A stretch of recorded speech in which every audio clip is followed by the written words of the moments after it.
টাই আহোম অধ্যুষিত অঞ্চলসমূহক সামৰি সংবিধানৰ ষষ্ঠ অনুসূচী অনুসৰি টাই আহোমসকলক স্বায়ত্তশাসন দিবলৈ দাবী জনাইছে টাই আহোম যুৱ পৰিষদ অসমে। লগতে পৰিষদে দাবী কৰে টাই আহোম জনগোষ্ঠীক ভৈয়াম জনজাতি হিচাপে স্বীকৃতি দিব লাগে। পৰিষদৰ বিভিন্ন দাবীৰ সমৰ্থনত গুৱাহাটীত 2 ঘণ্টাৰ এক অৱস্থান ধৰ্মঘট কাৰ্যসূচী ৰূপায়ণ কৰে আৰু মুখ্যমন্ত্ৰী, প্ৰধানমন্ত্ৰী আৰু ৰাষ্ট্ৰপতিলৈ স্মাৰকপত্ৰ প্ৰেৰণ কৰে। পৰিষদৰ বিভিন্ন দাবী সম্পৰ্কে মুখপাত্ৰ লুইত গগৈয়ে কয়, আমি টাই আহোম যুৱ পৰিষদ অসমৰ কেন্দ্ৰীয় সমিতিয়ে টাই আহোমসকলক জনজাতিকৰণ নকৰাৰ প্ৰতিবাদত আজি আমি ইয়াত অৱস্থান ধৰ্মঘট কাৰ্যসূচী ৰূপায়ণ কৰিছোঁ। কেন্দ্ৰীয় তথা ৰাজ্য চৰকাৰে টাই আহোমসকলক জনজাতিৰ মৰ্যাদা নিদিয়াৰ লগতে টাই আহোমসকলক ক্ৰমাগতভাৱে শোষণৰ বঞ্চনা কৰি আহিছে। তাৰ আমি প্ৰতিবাদত পৰ্যায়ক্ৰমে আমি এই প্ৰতিবাদী কাৰ্যসূচী আমি চলাই গৈছোঁ আৰু আমি কাৰ্যসূচী চলাই যাম। যদি অসম তথা কেন্দ্ৰ চৰকাৰে আমাক গুৰুত্ব নিদিয়ে, নামনি অসমত যিদৰে এটা সন্ত্ৰাসজনক পৰিস্থিতিৰ সৃষ্টি হৈছিল, উজনি অসম খণ্ডকো তেনেকুৱা ধৰণে অস্থিৰ কৰি তোলা হ'ব বুলি আজি তাৰিখত আমি ঘোষণা কৰিছোঁ।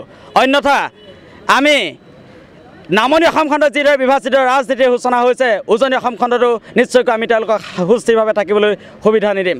আমি আজি অসমৰ মুখ্যমন্ত্ৰী, ভাৰতৰ প্ৰধানমন্ত্ৰী, বিৰোধী দলপতি, কেন্দ্ৰীয় জনজাতি পৰিক্ৰমা মন্ত্ৰীকে ইত্যাদি কৰি ভাৰতৰ ৰাষ্ট্ৰপতিকে ইত্যাদি কৰি আমি 6 জনলৈ আমি এই স্মাৰকপত্ৰ প্ৰেৰণ কৰিম আৰু ইয়াৰ জৰিয়তে আজি আমি আশা কৰিম যে কেন্দ্ৰীয় তথা ৰাজ্য চৰকাৰে তেওঁলোকৰ স্থিতি স্পষ্ট কৰক।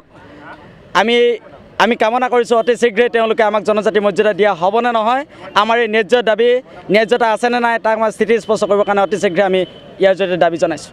600 বছৰ ধৰি অসম শাসন কৰা টাই আহোমসকলৰ সমস্যাসমূহ আজিও সমাধান নোহোৱাত ক্ষোভ প্ৰকাশ কৰে সংগঠনটোৱে।